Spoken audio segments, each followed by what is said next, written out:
And welcome back to the Diffusion podcast. Today we are joined by Dayana, a jurist and state attorney in Brazil with deep expertise in the blockchain industry.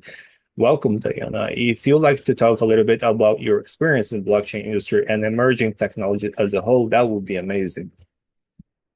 Hello, Ricardo. It's a huge pleasure for me to be here with you in your audience to have the opportunity to talk about some interesting topics. Um, I, I can say that I was in this industry by chance, if I may say like that. I have an academic landscape, so I'm a curious person. So the curiosity brings me into this blockchain universe. Blockchain universe, if I can say like that. Um, I think that I'm studying this subject since 2016. I've just finished my master's in law here in Brazil. And in that time, I had a boyfriend that he's doing his own master in Europe. And he told me about this Bitcoin thing. And then as curious as I am, as I say it before, I started to study a little bit about this topic. Of course, by a perspective of taxation, because that's the topic that I did my master and also my PhD more recently, and more recent, and then I try to understand the effects, the legal effects related to operations with bitcoins at that time. So that's why I started to study this topic, and since then I'm trying to be part of this transitional process, you know? Yeah, I feel it. And to be honest, one of the things that we talk a lot internally at the FTC is the global regulatory landscape. A Mhm, lot of things are changing. Bitcoin mhm, itself was a catalyst to, I would say, sometimes I'm a bit like, let's say, philosophical, but I believe Bitcoin has changed the course of history. Things are not mhm, the same. Even in a governmental level, the governments are mhm, having to rethink about their own legislations. So you, mhm. as a jurist, um, how do you see, like, what are the talks? Because you also work for the government, yeah, in Brazil. So what are the usual talks about what's going on when it comes to not only Bitcoin, but decentralized technologies? Okay. Well, Ricardo, it's a good question, but just one point. I'm talking here with my perspective as academic because I think that when you talk to governmental, we are talking about public regulations and public policies, and I must confess that I'm not on this on this role right now in government. So here is my personal opinion. Okay, I hope that's enough for you and your audience. But well, I think that when we discussing this topic, we should first at all take a step back and consider the change that society is currently undergoing. I mean, we are transitioning from one societal era, if I may say like that, from one societal era to another, and much like centuries ago when we moved from the agricultural era to industrial era. Today we're shifting our mindset and also our entire system, even the legal system, which was built on that industrial logic. So right now we are enter into a new era, one that is technological and digital. When we understand this shifting, we can see why the current legal system is not fully compatible with this new digital business model and its underlying mentality. I think that the challenge of addressing right now the legal aspect of this new business is more like an, how can I put it? It's more like an exercise for us, I mean us as lawyers, to understand the business model of our clients, or in my case, the companies that I advise. So I think that our goal as a lawyers is to identify any existing legal frameworks that could help provide more security in structuring and shaping these new business models, because when we're talking about legal aspects for one project or for one business, what we are talking about is trying to diminish the risks related to it. So, what we are looking for is to trying to minimize these risks that could negatively impact in the business. So, so even to try to viabilize this project. So I think that is the key point that we need to consider when we are trying to developing new things. Um, Doing this, this first part of what I'm trying to say is that, of course, we are facing some challenge right now, and I don't think that we should see the legal system as enemies of technological and economic development, as sometimes we hear here in the market, because the legal system serves for an important purpose, which is ensuring security for doing business and protecting the rights of citizens within a society. Whatever, as I say it earlier, our current legal framework was shaped during the industrial era.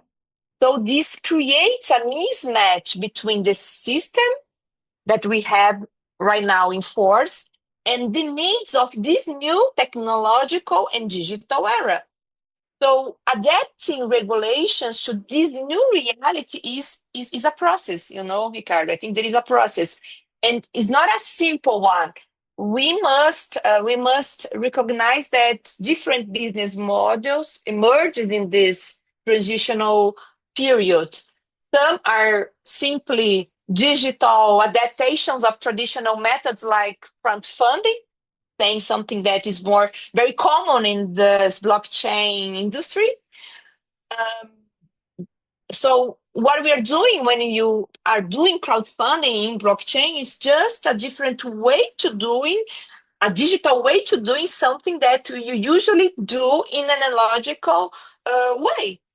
Other innovations, whatever, as you are mentioning, the network states and the charter cities, for instance, bring entirely new concepts such that challenges the way we society and we government should think about law and regulation. So if I can sum what I'm saying, it's an evolution that will naturally requires a shift in legal thinking and the gradual adoption of regulations. And it will not happen overnight, and that's okay. It's more like a process. So society is evolving, and as it does, so the legal framework will accompany it, if I can say like that. I talk too much, right, Ricardo? Look, that was amazing. And as you mentioned, you're an academic, but it's also, I think, more and more important that we have people, at least with ties with the government, with public institutions that have the same mentality and also are, let's say, intellectually equipped with the knowledge to make the difference. Because, as you mentioned, we should not be competing between each others. I believe a lot of the concept of PPPs.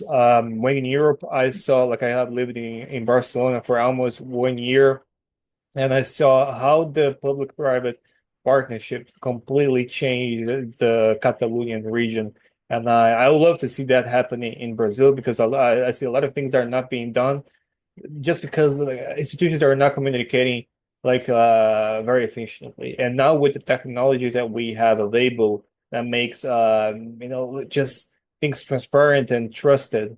I think it improves as well the relation between institutions, and of course, with more people like you understanding that and able to pitch and even educate other players in strategic position, that's quite important. So let's probably focus on one thing that you went over. You went over a lot of things, and that was amazing. I think it was quite insightful for whoever is listening. But think talking about the digital transformation, we have been Mhm. going through a lot of changes, and Mhm. the fact is, I like we're moving way faster in the digital world than in the physical world, which kind of creates a gap between what we are able to create and having laws and what we already have existent and the digital era. As you mentioned, sometimes you already have some like stuff that are kind of similar and you can kind of cross compare. I think you made a good comparison between crowdsourcing and the blockchain. That's like I think that has been the case for quite a while. Even if you go back to ICOs, the initial coin offerings, it was in a certain way crowdsourcing. And even today, when you're launching a token for a protocol. We're not talking about the native currencies of the network. That's different. But if you're talking about a project, a community project, or even a meme coin, you're crowdsourcing resources to fund whatever, to fund a product development, to fund an event, a brand. So the logic is the same. So I think the best way for us to go over these hurdles is to to get things that we already have lost for it and try to establish link. So if you want to expand on that, on how can we become more efficient on bridging the gap between, because from my perspective, I don't think we're going to stop it. I think we're actually going to accelerate a lot digitally. But how do we ensure that the physical world legislation, regulations are following the digital one? Yeah, I think that is the question of $1 trillion, if I can say like that.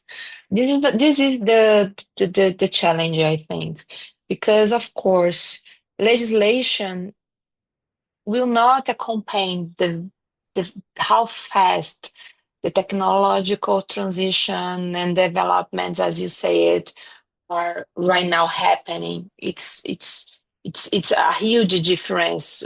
Our traditional institutions has their own have their own um, path, process, time that is very different when you look at digital environmental. So I think that we need to try different strategies because, in one side, for business, for who is developing this project, have the minimum security what they are doing, that they are in compliance with the legislation, is important because as I can guarantee that I'm in compliance with one legal system, it brings more credibility to my project, and people tend to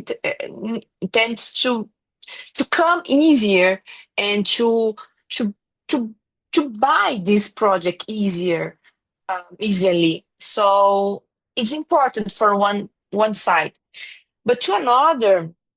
Um, the traditional legislation, the regulatory landscape right now in force is, as I said, is a different logical from this digital environmental. So uh, in this field, we can see different strategies right now being developing in world.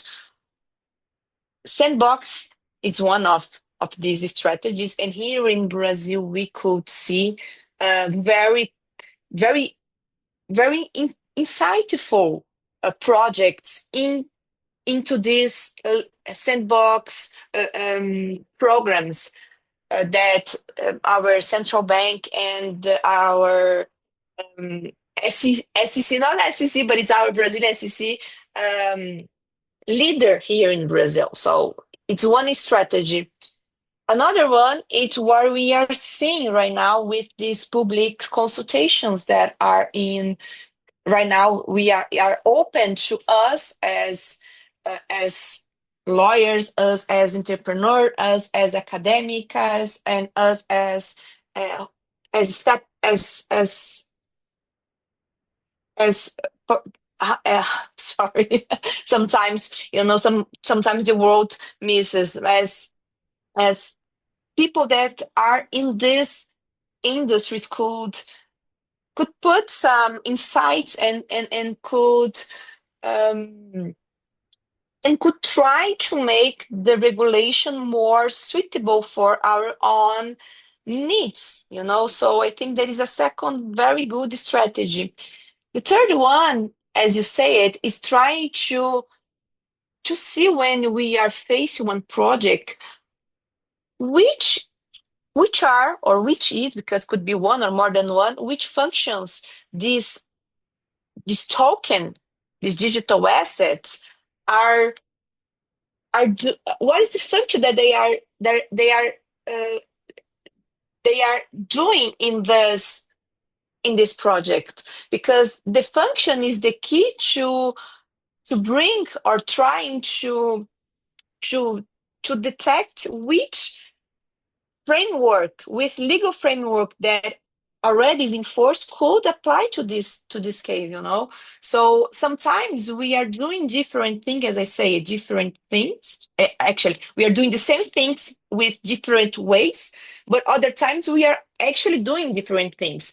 And if we could focus on how to change our regulatory framework, we should focus on what we are doing differently, not what we're doing in different way, things that we already do as society for a while. So sometimes it was just an exercise for us lawyers to understand the functionality of the token in this project.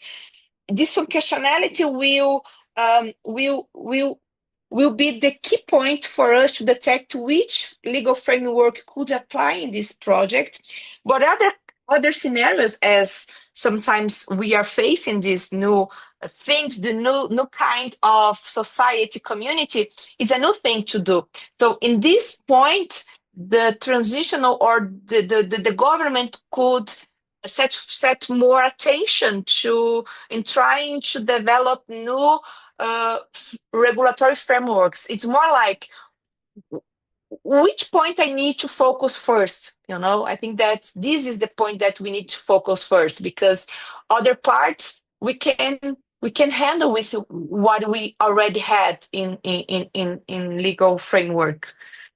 I don't know if I made it clear for you. If Yeah, no, it's no, that was amazing. Actually, you went over a very important aspect of it, and I think it was just last week I was watching the World Economic Forum, and there Mhm, was a panel with Brian mhm, Armstrong from Coinbase. mhm, And mhm, well, we have a new government in US.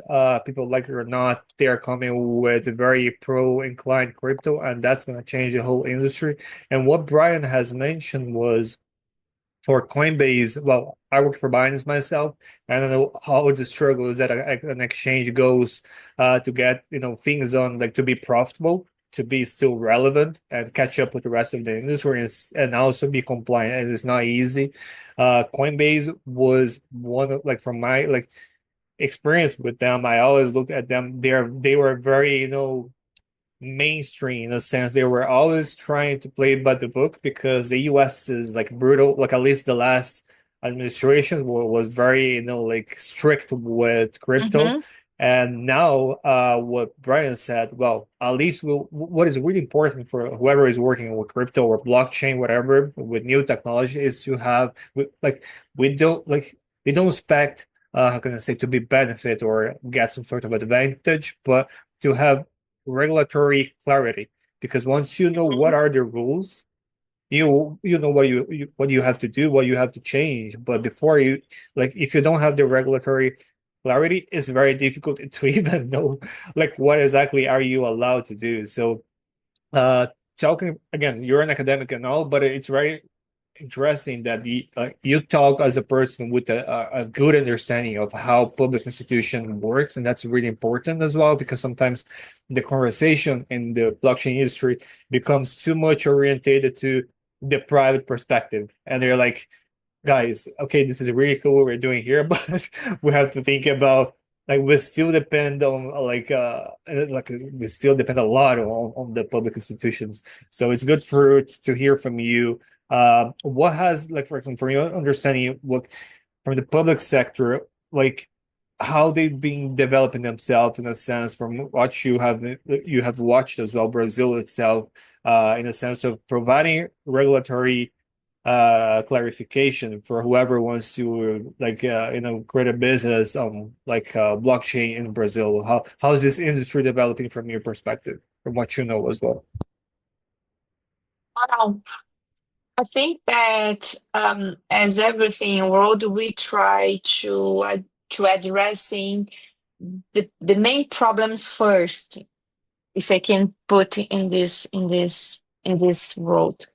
So when you look at not only Brazil but also other countries in the world, what is the first business model with crypto that we see growing all around the world? It's when we are using crypto to like like an investment or ways of payment, and this is the first functionality that we see crypto uh, being widespread and get very important economic impact in our economies all around the world. So if this is the main point right now in the blockchain industry, that's why we see movements here in Brazil and also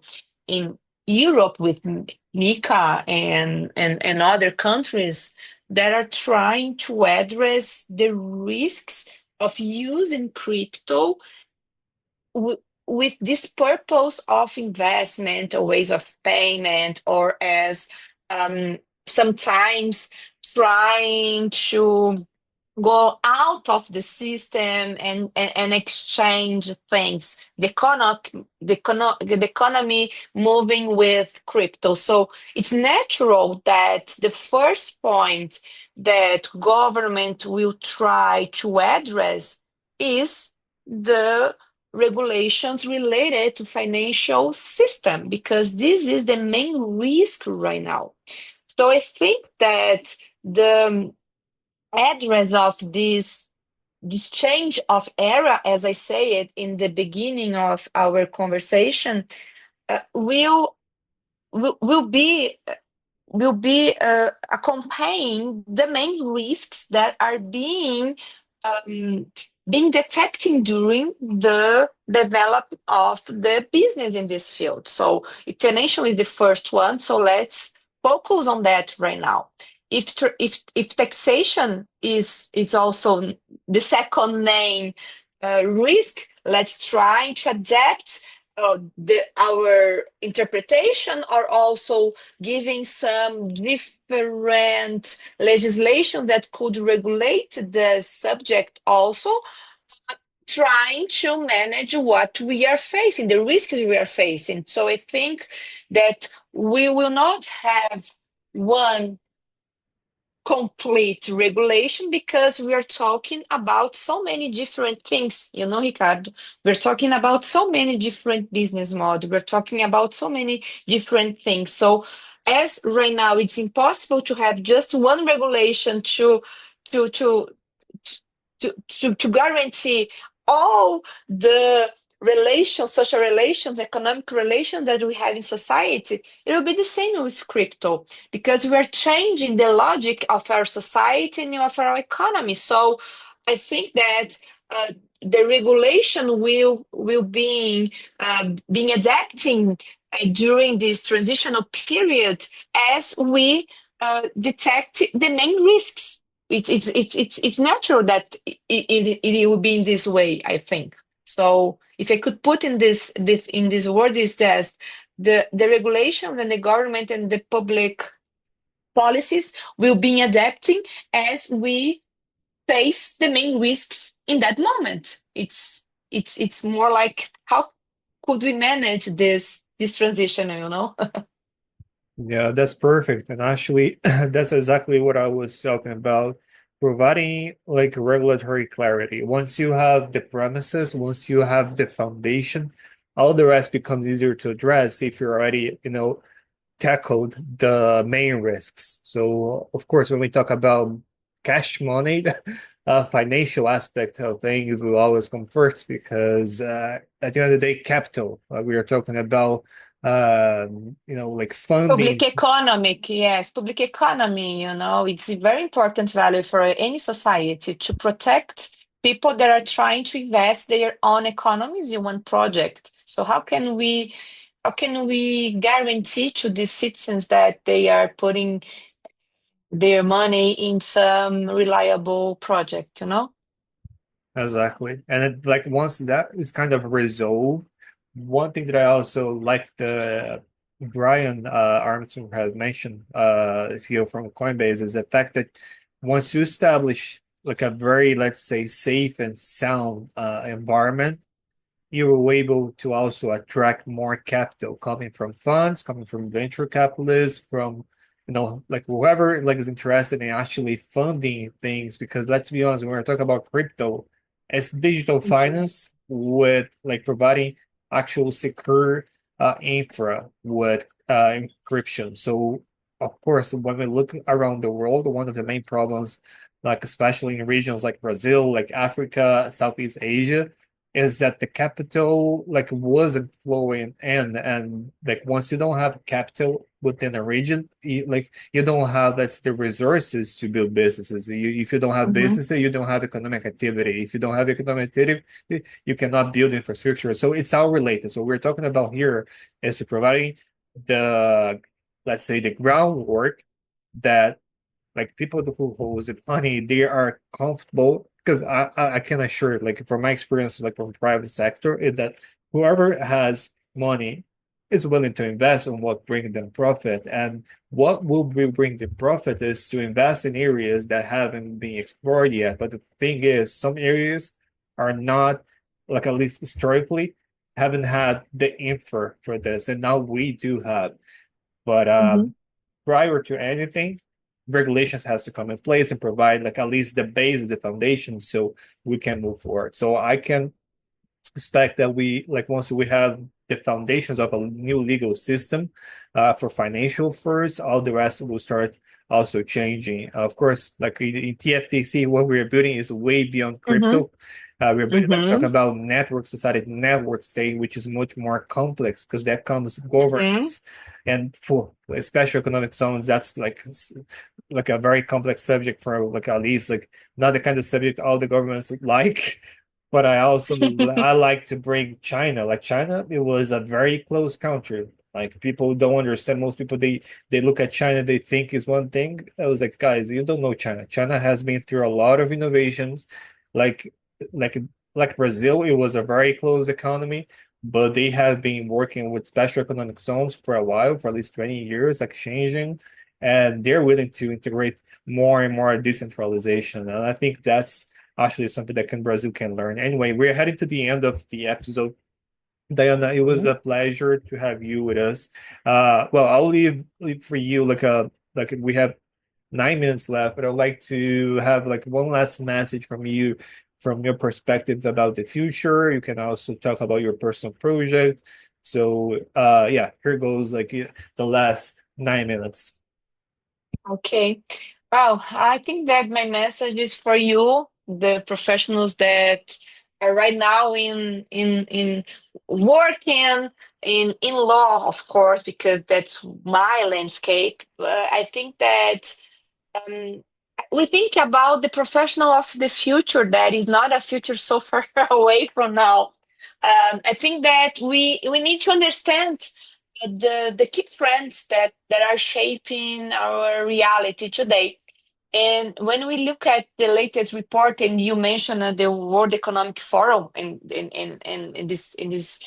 it's have this future of work reporting that are recently public, pub, public. It was recent public public. Sorry, It was Ricardo. made. It was no problem. It was made public. Yeah. Yeah, that made public. When you look at this report of the future of work, the primary trend is the technological. So of course, there are other important trends also, like green transitions, demographic shifts, aging population, and others.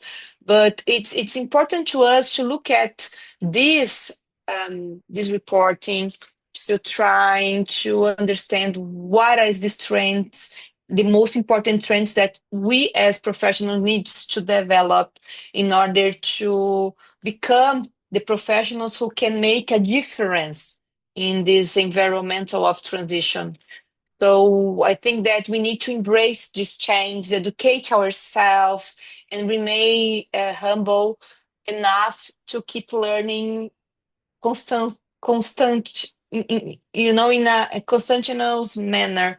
So this space that you are developing, Ricardo, is one of these. So thank you very much for the opportunity to talk, to be here to talk with you and your audience, and to bring these very important and actual topics to everyone that wants to be more equipped to be the professional of future, So thank you very much. Yeah, like I'm very happy that you understood the proposal of the podcast. More than a think tank is we are building a repository of knowledge, global knowledge with players from all over the world. So can we manage the power that we have? Because one of the things that I noticed working, like I think I always take Binance as an example.